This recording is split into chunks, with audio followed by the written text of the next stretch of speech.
ভয়ে ভয়ে কারাগারে যেতে হয়। বালাকোট আমাদের জীবিত রেখেছিল 100 বছর পরে, প্রায় 100 বছর পরে 6 মে আপনার 5 মে হয়েছে, এই 5 মে 6 মে রাতেই এই শাপলার ইতিহাস ঘটেছে, প্রায় 100 বছর পরে।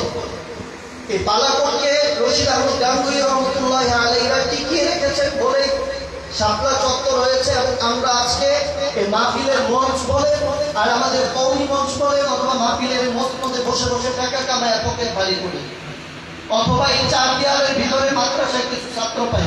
যদি বালাকোটের ইতিহাস যদি আমাদের মন্ত্রীরা ভুলে যেত, দারুল উলুম দেওবন্দ যদি প্রতিষ্ঠা না হতো, তাহলে আজকে ইসলামী ভারতবর্ষে থাকতো না। 100 বছর যদি টিকে রাখতে না পারেন, আজকে যুবক আমি আপনাকে বলছি 1400 বছরের ইসলাম আপনার পর্যন্ত এসেছে। আজকের যুবক আমি আপনাকে বলছি আগামী 700 বছরের যদি পর্যন্ত বিকির যদি আপনি না করেন, শুধুমাত্র মোবাইল আর ফেসবুক আপনার ব্যক্তিত্ব নিয়ে যদি যুবক আপনি করতে থাকেন, তাহলে খোদার কসম আপনি 3 হাত মাটির নিচে যেতে দেরি হবে। আল্লাহ রাসূল সাল্লাল্লাহু আলাইহি ওয়াসাল্লামের সামনে জবাব দিতে আপনার সময়। তারপরে যে যুবক তুমি এসেছো আমার কাছে, আমি তোমাকে ওয়ারিসের দায়িত্ব দিয়েছি, আমি তোমাকে যুবক কি হয়ে কি নিয়ে এসেছো আমার ইসলামকে। তোমার মেহনতে কয়জন মুসলমান হয়েছে? স্বাধীনতার সময় যে পাহাড়ে পার্বত্য অঞ্চলে 1% মুসলমান খ্রিস্টান ছিল না, আজকে পাহাড়ে 95% 98% খ্রিস্টান। তুমি যুবক, তোমার বাংলাদেশে তুমি কয়জনকে মুসলমান বানাইতে পারলা? তুমি এক সময় বুক চলতে বুক উজাড় করে বলতে 99% মুসলমান এই বাংলাদেশে, এই 99% মুসলমানের বাংলাদেশে আজকে তোমার লজ্জা লাগে না? তুমি 87% মুসলমান বলছো, তোমার লজ্জা লাগে না? 80% চলে আসতেছ, তোমার লজ্জা লাগে না? তোমার বোনকে হিন্দুস্তানে ভারতের মধ্যে ভারতের আচার করছে, তোমার লজ্জা লাগে না? তোমার অধঃপতন হচ্ছে, তোমার ধর্মের অধঃপতন হচ্ছে, তোমার ধর্মের অধঃপতন যদি তোমার অধঃপতন না মনে হয়, যুবক তুমি যুবক না। এই জন্য আজকের এই মজলিসটা হচ্ছে যুবক থেকে। জিহাদ ফি সাবিলিল্লাহ, কিতাল ফি সাবিলিল্লাহ, এটা আমাদের আত্মরক্ষার বিধান, এটা আমাদের আত্মরক্ষার বিধান। যুবক তোমার যদি বলতে ভয় হয়, ইমানের প্রশ্ন, তোমার ইমানের প্রশ্ন, আমার আত্মরক্ষা আমি বলবো না কেন? তুমি চীনে যাও, চীনে তো প্রত্যেকটা শিক্ষা প্রতিষ্ঠানগুলোর মধ্যে আত্মরক্ষার প্রশিক্ষণ দেওয়া হয়। তাহলে আমার মাদ্রাসাগুলোর মধ্যে, আমার স্কুলগুলোর মধ্যে কেন প্রশিক্ষণের ব্যবস্থা থাকবে না? যাই হোক, আজকের এই যুবক আমরা যারা একত্রিত হয়েছে শুধু গরু খাওয়া, ভাই আমার বাসায় আমি বসলে তো 2-4-5 কেজি নিজেরাই খেতে পারি কিনা বলেন? ঠিক। এই জন্য আমি আপনাদের কাছে অনুরোধ রাখবো, পুরো আলোচনাটা আপনারা থাকবেন। অনেক বড় বড় ব্যক্তিরা এসেছেন, আরো আসবেন, আলোচনা হবে, আনন্দ হবে ইনশাআল্লাহ।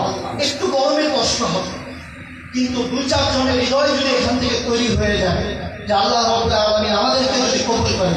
আমরা আজকে আমি আসলে বললাম না আমার জ্বরের কারণে, আমি অনেকগুলো খেলার প্ল্যানিং করেছিলাম কিন্তু আপনাদের জন্য করতে পারি না। কিন্তু 10 মিনিট 5 মিনিটে একটা খেলা খেলেছিলাম শেষে, আপনাদের মনে আছে?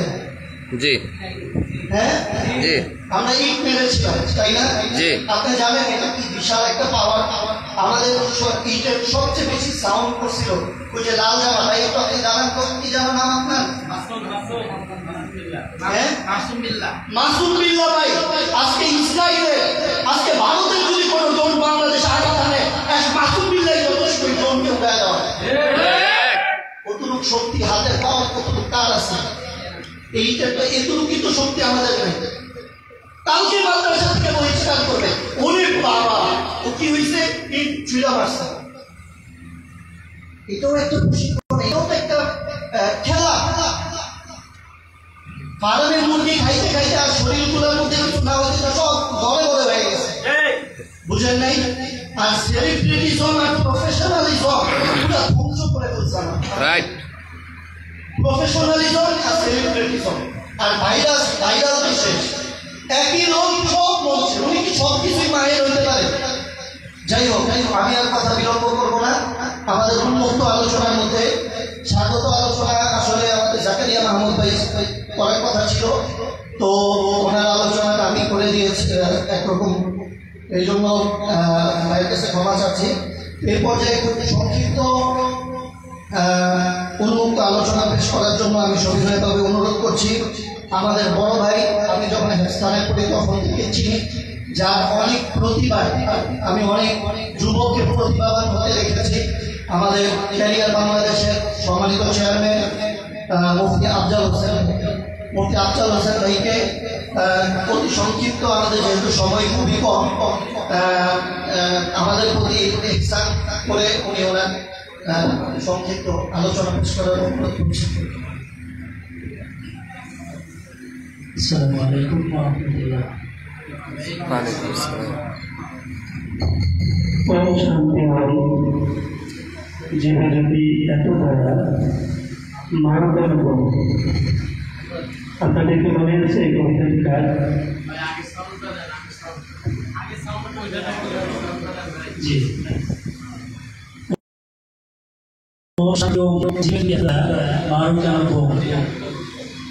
এই কবিতাটি কার?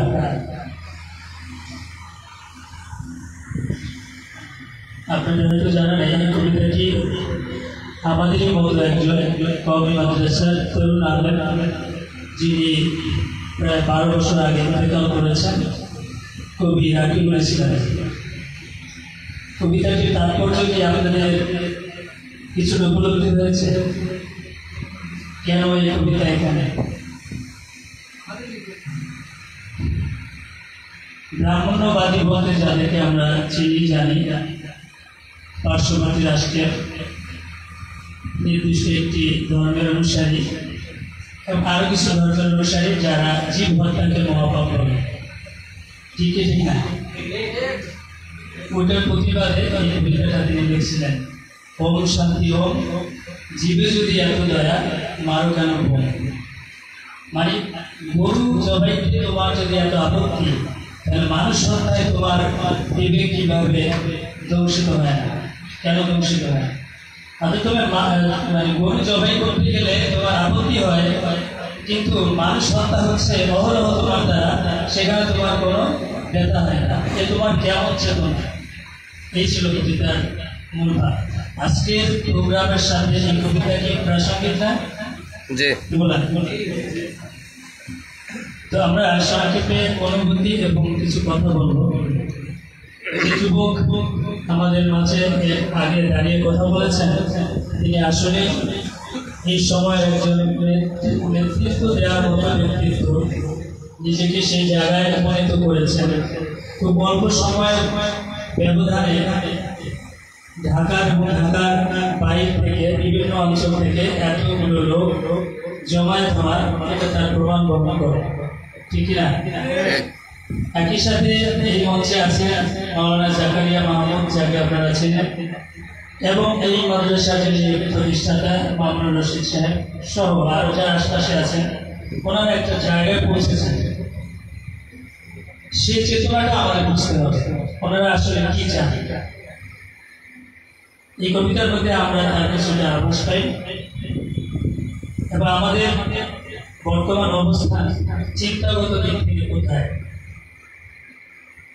আমলগত দিক থেকে কোথায়, জ্ঞানগত দিক থেকে কোথায়, প্রযুক্তিবিদ্যায় আমরা আমাদের জাতীয় পর্যায়ে নেতৃত্ব দেওয়ার জন্য কি কি যোগ্যতার প্রয়োজন, সেই জায়গা থেকে আমরা কোথায় অবস্থান করছি। আজকের আলোচনা হয়তো তার কিছু উপলব্ধি আমাদের হবে। বর্তমান বিশ্বকে বলা হয় বুদ্ধিভিত্তিক আন্দোলনের সময়। এখানে অস্ত্রের চেয়ে বুদ্ধির গুরুত্ব অনেক বেশি।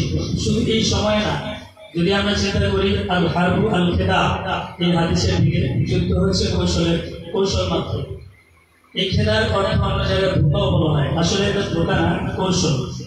অর্থাৎ যুদ্ধ অস্ত্র হলেই বিজয় লাভ করা যায় না, অস্ত্রের প্রয়োগটাও বুঝতে হবে যে কখন আমি অস্ত্র তাক করবো, কোন দিকে করবো, কখন আমি মানে কি বলে এটাকে স্টিকার টিপবো, আমি সামনে যাবো না পেছনে যাবো। পিছনে যাওয়া মানেও পরাজয় নয়, পিছনে কখনো যেতে হয় কৌশলের কারণে। তো বর্তমান সময় আমরা কিভাবে যুদ্ধটা করবো? আমাদের বিরুদ্ধে অলরেডি পুরো বিশ্ব দাঁড়িয়ে আছে। আফগান একভাবে জয়লাভ করেছে, আমরা বাঙালি মুসলমান হিসাবে একই পদ্ধতি থেকে জয়লাভ করতে পারবো? আমাদের এটা ভাববার বিষয়। আজকের যুবকদের সেটাই ভাবতে হবে। আমরা মনে করি আজকের যুবকদের জ্ঞানগত বিষয়ে অনেক অগ্রসর হওয়া প্রয়োজন। একই সাথে রোহবান ফিল্লাইল প্রস্তাব বিনাহার, যেটা আমাদের আল্লামা মামুনুল্লাহ সাহেব খুব বেশি বলেন, যে রাতে আল্লাহর কাছে রোনাজারি, আল্লাহর সাথে সম্পর্ক, আর দিনে ভোর সালাত, অর্থাৎ দিনে কোরআনে তৎপর হওয়া। এই ভোর সালাত মানে কি? এখন আমরা ঘোড়ায় চড়বে তলোয়ার নিয়ে, তাহলে বিজয় লাভ হবে? আমাদের নামার আগে গ্রেফতার হবে। কিন্তু কৌশল, এখন দিনে আমার কি কাজ? পুরো দিন ভর হবে আমার কাজ, আর রাত ভর হবে ইবাদত, আল্লাহর সাথে সম্পর্ক। তবে আমরা এই গরু খাওয়ার বিনোদনকে ইবাদতে পরিণত করতে পারবো, ঠিক না? তো আমরা শেষ করছি। এখানে আমরা যারা এসেছি তরুণ যুবক, আমরা চাই আমাদের জীবনের সফল হতে।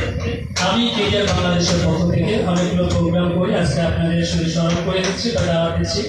অ্যাক্টিভ প্র্যাকটিসের মাধ্যমে আমরা সবাই অনেকগুলো কাজ করি, অনেকে একই সঙ্গে একাধিক কাজ করতে পারি। কে কে হাত দিতে পারি যে একই সঙ্গে আর অনেকগুলো কাজ হ্যান্ডেলিং করতে পারি?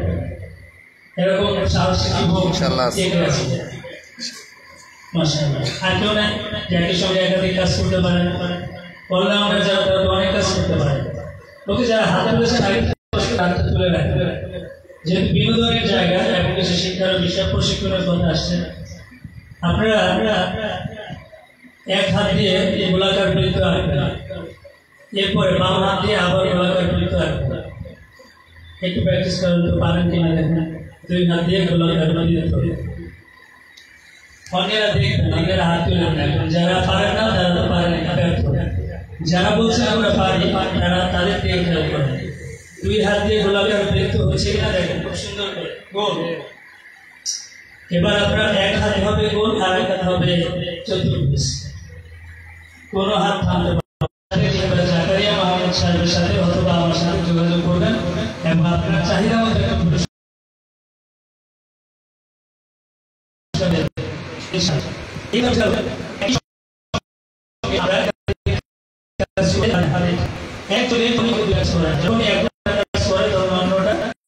কি হয়, ডিস্টার্ব হয়, ভালো হয় এবং সেটা কেন বলি আমি তো দেখছি এবং কথা বলছি, সমস্যা কি? কোনো একটা সমস্যা অবশ্যই হয়। তা আমরা যারা বিজয় লাভ করতে চাই, আজকে যে যুবক আমরা এখানে এসেছি, শুধু গরু খাওয়াই আমাদের কাজ নয়। এই বক্সে কেউ কেউ বলেছিল যে এটা শুধু গরু খাওয়া মনে করেন না। এতক্ষণে ইমরান আদমি সাহেবের আলোচনায় কিন্তু এমন হয়েছে যে আসলে এটা বিনোদন না, এটা মনে একটি প্রতিভা। নবী কয়কট নবী, আল্লাহ তাআলা তার নবীকে বলেছেন, ইয়া আইয়ুহান নাবিয়্যু লিমা তুহাররিমু মা আহাল্লাল্লাহু লাক। নবীকে পর্যন্ত বলছেন যেটা আমি হালাল করেছি সেটা আপনি কেন হারাম করছেন? শুধু বলছিলেন যে আমি এটা খাই না। তো এখনকার কোনো হোটেল কিংবা কোনো দেশ কিংবা কোনো ব্যক্তি যদি বলে গরু খাওয়া যাবে না, আমরা কি সেটা মেনে নিতে পারি? আমরা কখনোই মেনে নিতে পারি না। আমরা বিট খাবো এবং খাওয়াবো ইনশাআল্লাহ। এই জাতীয় প্রোগ্রাম বাংলার প্রতিটি ঘরে ঘরে, প্রতিটি প্রতিষ্ঠানে ছড়িয়ে দেওয়ার জন্য আমাদের কাজ করতে হবে। উহারা প্রচার করুক হিংসা বিদ্বেষ জিন্দাবাদ, আমরা বলিব সাম্য শান্তি এক আল্লাহ জিন্দাবাদ।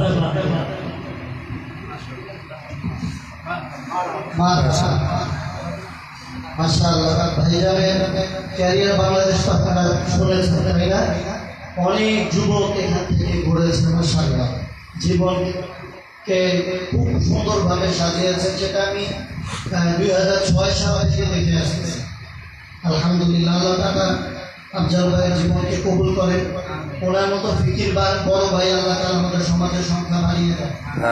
কারণ আমাদের বড়দের, বিশেষ করে বড় ভাই যারা ওনার মতো যারা আছে, অনেকেই প্রফেশনালিজম, বুঝতে পেরেছেন? এটাকে আমি একটা জম বলে জানি। এই প্রফেশনালিজমের কারণে মানে আমাদের যুবকদের বা তরুণদের নিয়ে চিন্তা করার সময়টুকু পায় না, যার কারণে আজকে যুবকরা এক একজন এক এক দিকে দিশে হাসে।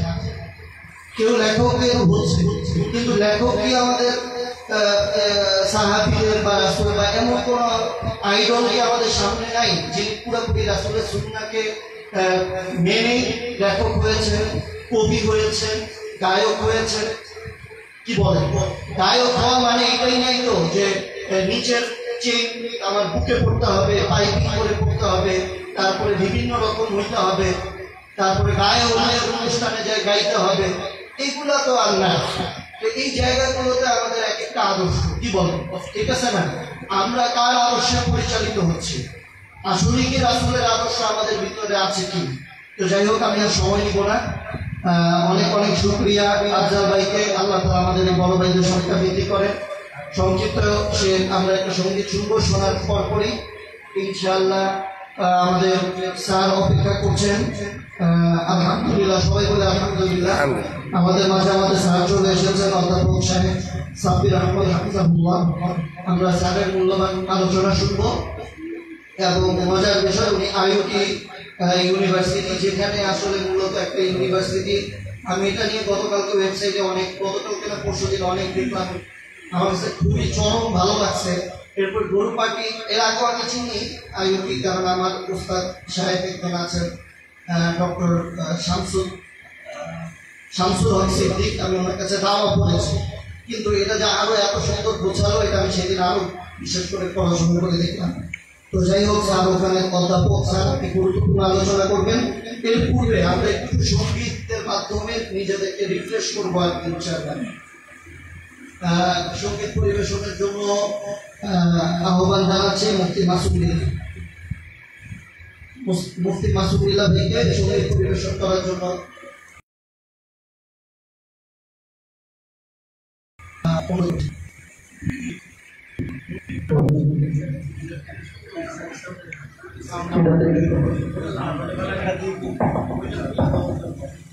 স্যারের আলোচনা করবে, এই কথা বন্ধ করে দিতে বলছেন।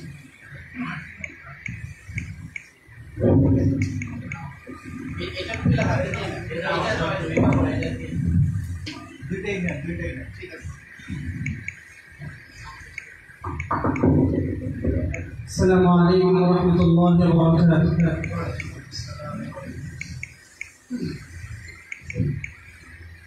গোলাপীলা গাদানীলা নীলম রজনী গন্ধা মনের সুখে মালা গাঁথিলা সকাল থেকে সন্ধ্যা